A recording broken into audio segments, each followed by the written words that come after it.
کسی ساتھی کو بھی کسی بھی کام پر مجبور نہیں کیا جائے گا اور اس پر دباؤ نہیں ڈالا جائے گا، بلکہ ساتھیوں کو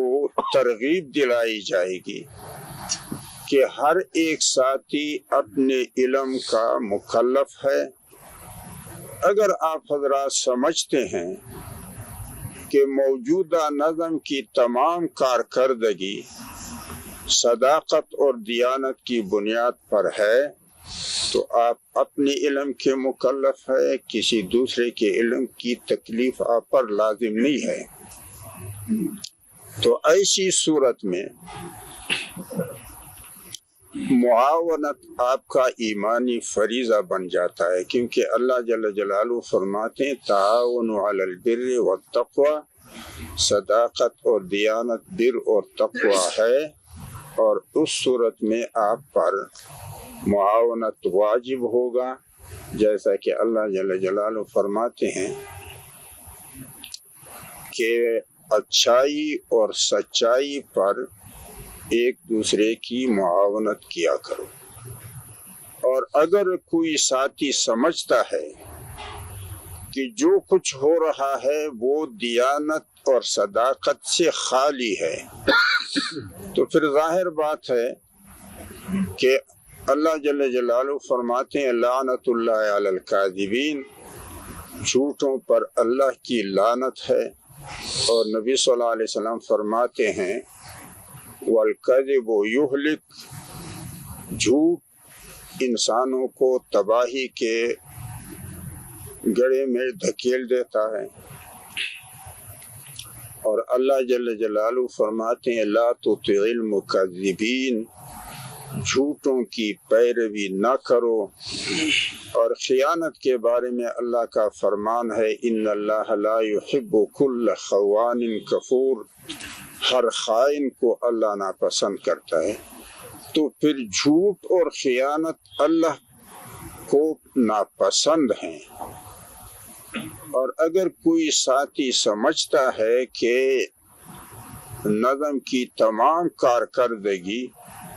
جھوٹ اور خیانت پر ہے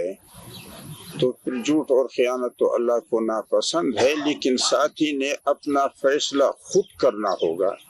کہ وہ خالق کی پیروی کو اپنے لیے خیر سمجھتا ہے یا اپنی خواہش کی پیروی کو اپنے لیے خیر سمجھتا ہے۔ یہ فیصلہ اس کا خود ہوگا، کوئی ساتھی اس پر دباؤ نہ ڈالے کہ یہ کرو یہ نہ کرو، کیونکہ اللہ جل جلالہ فرماتے لا اکراہ فی الدین، خیر کے انتخاب میں کوئی جبر نہیں ہے، کوئی ہوا پرستی اپنے لیے خیر سمجھتا ہے یا خدا پرستی۔ چوتھی بات یہ ہے کہ ہم تمام ساتھیوں کو ترغیب دلائیں گے کہ وہ جماعت کے ساتھ، جماعتی اداروں کے ساتھ، جماعتی ارکان کے ساتھ رابطے نہ توڑیں اور ان کو پیٹھ نہ پھیریں،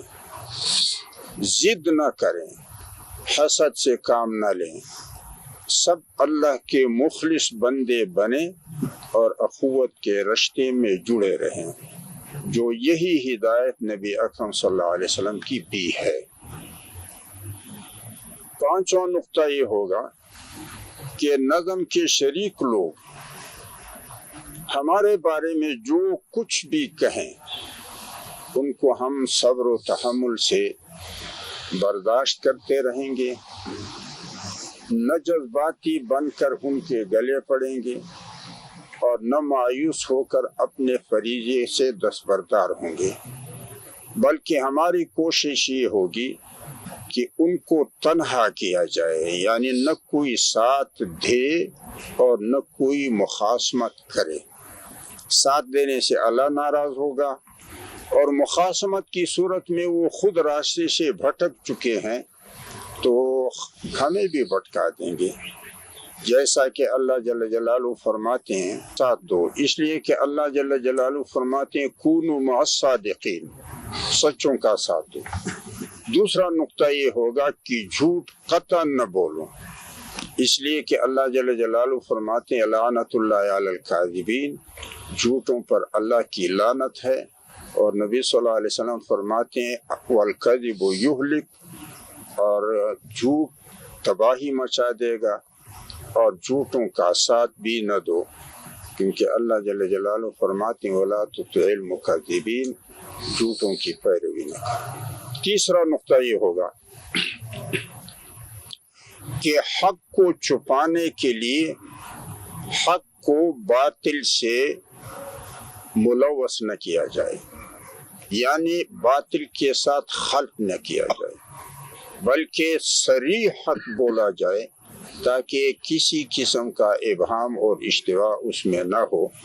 اور لوگوں کے نظروں سے حق اوجھل نہ ہو۔ اس لیے کہ اللہ جل جلالہ فرماتے ہیں لا تلبسوا الحق بالباطل وتکتموا الحق وانتم تعلمون، حق کو باطل کے ساتھ خلط نہ کرو اور ملوث نہ کرو، کیونکہ اس طریقے سے حق لوگوں کے نظروں سے اوجھل ہو جائے گا، جبکہ تمہیں صریح حق کا بخوبی پتہ ہے۔ اور دوسری آیت میں اللہ جل جلالہ فرماتے ہیں یا اہل الکتاب لم تلبسون الحق بالباطل وتکتمون الحق وانتم تعلمون، کتاب والو تم حق کو باطل کے ساتھ خلط کیوں کرتے ہو، اور باطل اس طریقے سے حق لوگوں کے نظروں سے اوجھل ہو جائے گا، جبکہ تمہیں صریح حق کا پتہ ہے۔ لہذا تیسرا نقطہ ہمارا یہ ہوگا کہ حق صاف ستھرا بیان کیا جائے گا تاکہ کسی قسم کا ابہام اور اشتباہ اس میں نہ رہے۔ ساتواں نقطہ یہ ہے کہ جو ساتھی دولت اور عزت کے بھوک سے اجتناب کرتے ہیں، اس لیے کہ نبی صلی اللہ علیہ وسلم نے فرمایا ہے کہ دو بھوکے بھیڑیے کسی کے ریوڑ کا اتنا نقصان نہیں کریں گے جتنا کہ دو بھوکے انسان اللہ کے دین کو تباہ کرتے ہیں، ایک عزت کا بھوکا اور دوسرا دولت کا بھوکا۔ تو جو ساتھی ان دونوں بھوکوں سے اجتناب کرتے ہیں اور اپنے سیاسی عمل اور رہنمائی کے بدلے میں کسی قسم کی اجرت اور صفت کے خواہان نہیں ہوں، جیسا کہ انبیاء علیہ السلام کا فرمان ہے لا نرید منکم جزاء ولا شکورا، ہم اس دعوت و رہنمائی کے بدلے میں نہ تم سے کوئی اجرت لینے اور نہ صفت کے خواہاں ہے۔ تو ایسے ساتھیوں کے لیے باہم مربوط رکھنے اور ان کے رابطے کو مستحکم بنانے کے لیے وقتاً مشورے ہوں گے، اور جو بھی طور طریقے اس کے استحکام کے لیے ساتھیوں کے مشورے میں طے ہوں گے وہی لائحہ عمل استعمال کیا جائے گا، کیونکہ اللہ جل جلالہ فرماتے ہیں یا ایھا الذین آمنوا اصبروا وصابروا ورابطوا، ایمان والو برداشت کے ساتھ ساتھ اگر حالات ایسے ہوں کہ عملی میدان میں آپ کوئی قدم نہ اٹھا سکیں، لیکن کم از کم اپنے آپس کا رابطہ نہ ٹوٹ جائے اور اس کو برقرار اور مستحکم رکھا جائے۔ لہذا ایسے ساتھیوں کے درمیان رابطے کو برقرار اور مستحکم رکھنے کے لیے ساتھیوں کے درمیان مشاورت ہوگی، اور اس کے جو بھی طور طریقے مناسب ہوں گے وہ اختیار کیے جائیں گے۔ یہ 7 بنیادی اصول و نقاط ہمارے اپنے روش کے لیے ہوں گے، باقی موجود نظم کے ساتھ ہمارے رابطے کی نوعیت کے لیے 4 تجاویز ہیں۔ نظم جو فضل الرحمان گروپ کا ہے، اگر وہ کسی بھی سطح کا گروپ نظم کسی پروگرام میں ہمیں دعوت دے تو ہم ضرور شریک ہوں گے، اور اگر وہ ہمیں دعوت نہ دیں اور وہ سمجھتے ہیں کہ دعوت دینا تو اہمیت کے برابر ہے، اور ہم نے جو اتنا اللہ کی ناراضگی اپنے سر لی ہے تو تمہاری اہمیت گھٹانے کے لیے لی ہے، تو پھر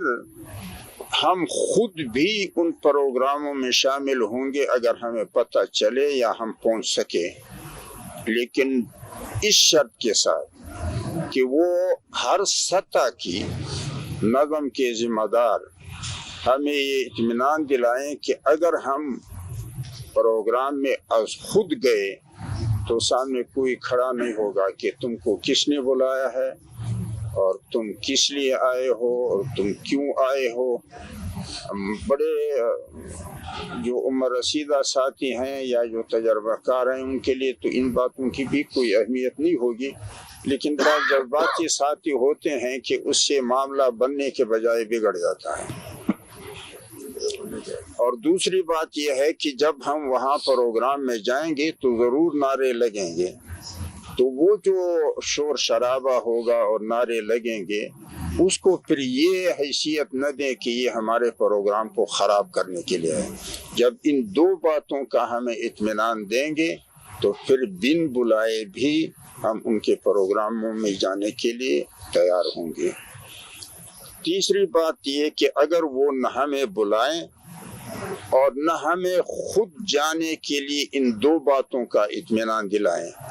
تو پھر تیسری صورت یہ ہے کہ جو ساتھی ہمارے لیے پروگرام بناتے ہیں ہم ان سے کہیں گے کہ ان نظم والوں کو بھی بلاؤ تاکہ وہ آ جائیں، تو پھر ہمارے پروگراموں میں دعوت کی صورت میں وہ شریک ہو جائے گا۔ اور اگر وہ اس کے لیے بھی آمادہ نہ ہو تو پھر کم از کم اپنے پروگرام جب چلائیں تو مثبت انداز میں چلائیں، منفی انداز میں نہ چلائیں کہ فلاں کے پاس نہ جاؤ، فلاں کو نہ سنو، فلاں کو ساتھ نہ بیٹھو۔ یہ جو منفی رویہ ہے اس کو مثبت رویے سے تبدیل کر دیں۔